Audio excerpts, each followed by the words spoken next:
Students in a test. ठीक है, आपको डेटा दिया हुआ है बट डेटा, हाँ अली बोलो। सर आप बार बार रिकॉर्डिंग स्टॉप क्यों करे जा रहे मैं हर क्वेश्चन के अलग अलग कर रहा हूँ बेटा। हो? ओके ठीक है, किसी को अगर कोई एक मखसूस सवाल देखना है तो पूरी रिकॉर्डिंग क्यों देखेगा। सही। तो अब क्या है, हाँ आपके पास डेटा दिया हुआ है एक बार चार्ट की शक्ल में। The bar chart shows the marks scored by a group of students in a test.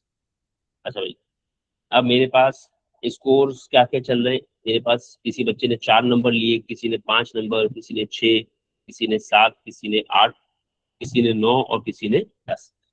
4 number में फ्रीक्वेंसी या नंबर ऑफ स्टूडेंट्स कितने थे? कितने बच्चों ने 4 नंबर या 4 स्कोर लेकर आए? कितने बच्चे? 2 तो 5 नंबर कितने बच्चे लेकर आए? 3 3। 6 नंबर कितने बच्चे लेकर आए? 1 एक। 7 नंबर? 3 3। 8 नंबर? 5 5। 9 नंबर? 6 6। और 10 नंबर? 5। 5। मतलब इस टेस्ट में चीटिंग हुई है।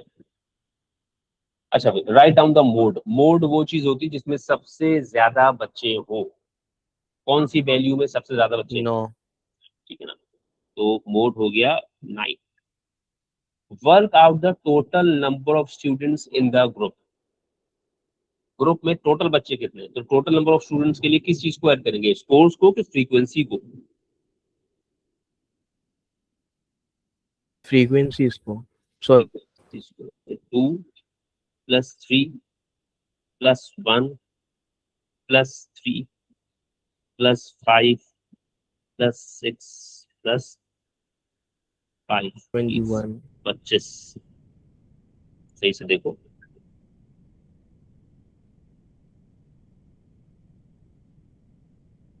ये हो गए 25 ही है।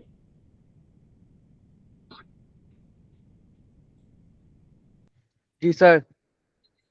चलिए भाई, अब है है आपके पास, हाँ बेटा बोलो। 25 सॉरी सही है मैं 25। फिर आपके आपके पास है मीडियन। मीडियन, अगर डेटा आपके पास रॉ डेटा हो या अनग्रुप डेटा हो ना, तब मीडियन निकालना उतना मतलब परेशान कुन नहीं होता।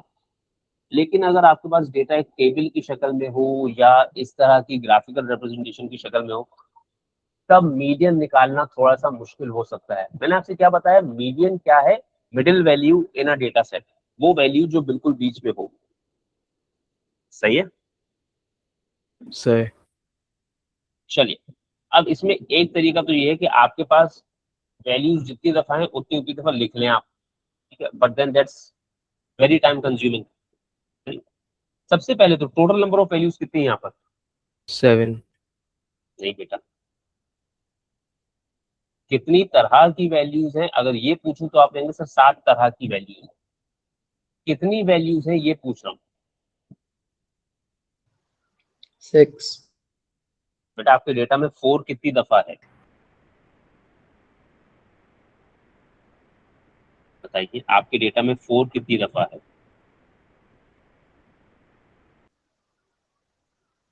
4 की फ्रीक्वेंसी 0 क्या है? 4 की फ्रीक्वेंसी क्या है? 0 सुबह मुंह धोया था? 2 4 की फ्रीक्वेंसी थी, तो 4 कितनी बार है? 2 2 दफा 4 है। 5 कितनी बार है? 3 6 कितनी बार है? 1 7 कितनी बार है? 3 8 कितनी बार है? 5 9 कितनी बार है? 6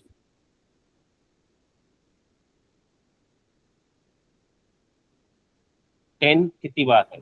5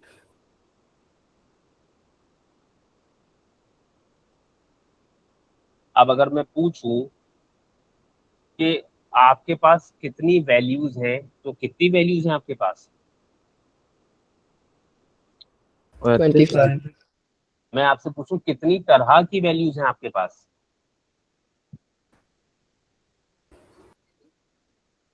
6 तरह की वैल्यूज हैं। 6 तरह की तो नहीं है, 7 7 तरह की वैल्यूज हैं। सही है। यानी ऐसा कोई बच्चा नहीं है जिसने 0 या 1 या 2 या 3 स्कोर किया हो, ठीक है। हर बच्चा कुछ ना कुछ तो लेकर आया है। कुछ लोग 4 मार्क्स लेकर आए, कुछ लोग 5 मार्क्स लेकर आए, कुछ लोग 6 मार्क्स लेकर आए, ठीक है? ऐसा तो नहीं ना कि एक बच्चा 4 नंबर ले आया तो क्लास में कोई और ऐसा शाकार नहीं होगा जो 4 नंबर लेकर आएगा, सही है। तो अगर एक बच्चा फेल हुआ है तो क्लास में 4 बच्चे और फेल हो सकते हैं। आप फेल हुए तो आपका पूरा ग्रुप फेल होगा, ठीक है, एक ही जैसे बच्चे दोस्त होंगे। तो जब हम ये बात पूछते हैं ना नंबर ऑफ वैल्यूज कितनी है, तो नंबर ऑफ वैल्यूज में आप फ्रीक्वेंसी से बताते हैं कि नंबर ऑफ वैल्यूज कितनी है, ठीक है।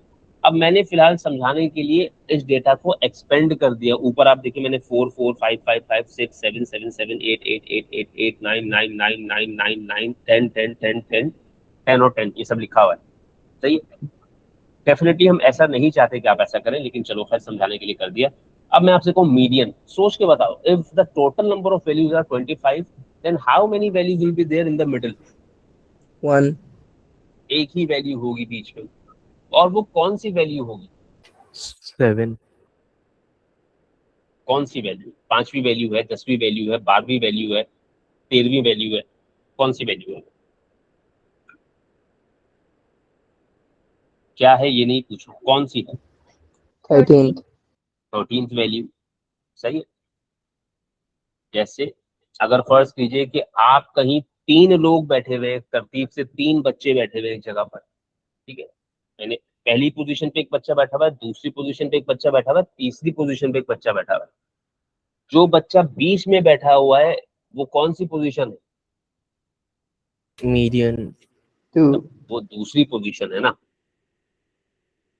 जो Size. 3 लोगों में सेकंड पोजीशन पे बच्चा बैठा हुआ है वो आपका बीच में बैठा हुआ बच्चा है। Is that right? Yes. Second position पे बैठे हुए बच्चे का नाम क्या 2 होगा? नहीं. ठीक है, उसका जो अपना नाम है आप बताएंगे बीच में फलाना बच्चा बैठा हुआ उसका नाम बताएंगे। ये तो नहीं बताएंगे ये जो बैठा है ये 2 नंबर बच्चा है, ऐसा तो नहीं बोलेंगे, किसी को बुरी बात है, सही है ना। सही. 5 लोग बैठे हुए, 5 बच्चे बैठे हुए, ठीक है। जो बच्चा किस पोजीशन पे बैठा हुआ है तो वो बीच में बैठा हुआ है। 3. थर्ड पोजीशन पे या तीसरी चेयर पे जो बच्चा बैठा हुआ है, इसका क्या मतलब है? वो 3 है, नहीं. ठीक है। उसका जो नाम होगा आप वो बताएंगे मेरे को, बीच में कौन बैठा हुआ है आप कह देंगे सर बीच में जो है वो अपना फलाना बच्चा बैठा हुआ है, अब्दुल कुद्दूस बैठा हुआ है वहां पर, सही है। तो इसका अब बीच में जो बच्चा तीसरी पोजीशन पे या 5वीं पोजीशन पे या 6ठी पोजीशन पे बच्चा बैठा हुआ है तो वो ये थोड़ी 5 नंबर हो गया वो, सही।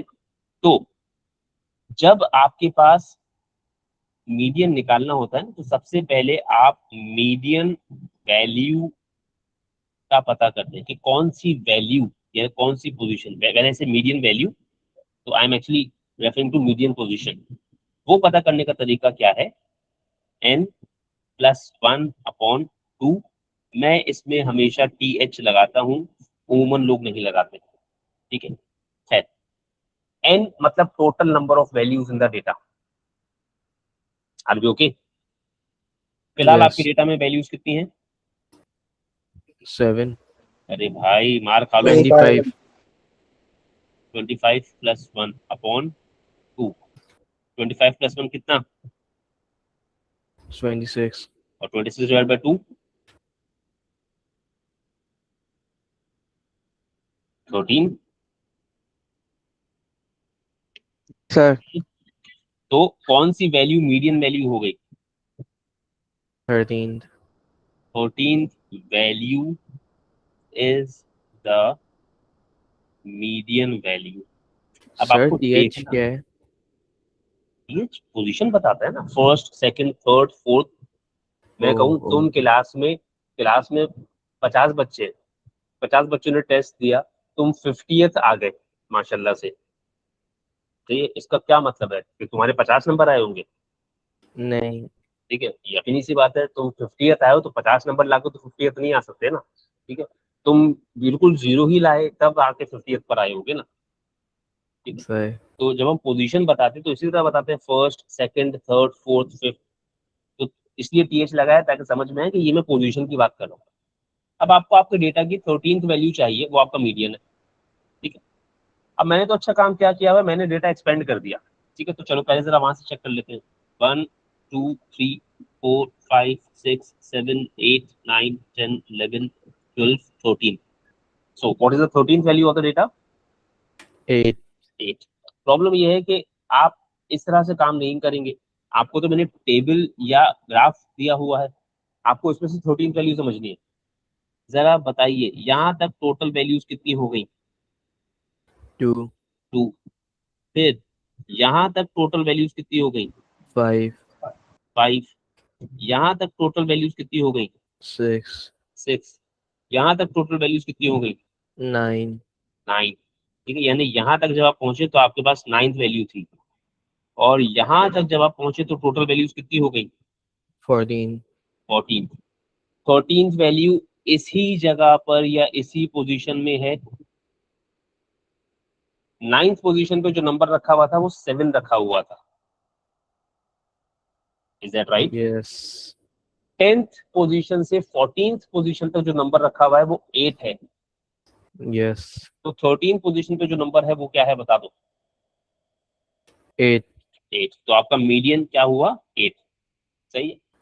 आप इसकी कैलकुलेशन अगर शो करना चाहेंगे तो वो जो मैंने ऊपर मीडियन वैल्यू की कैलकुलेशन की है, ये वाली, ये कैलकुलेशन आप अगर करके दिखाना चाहें तो करके दिखा सकते हैं। Sorry. सही है। 13 वैल्यू और उसके बाद आपका मीडियन जो हो गया वो आपने बता दिया। बस मीडियन वैल्यू कैलकुलेट करने का तरीका याद रखिएगा, n+1/2। That is the only method that I am teaching you.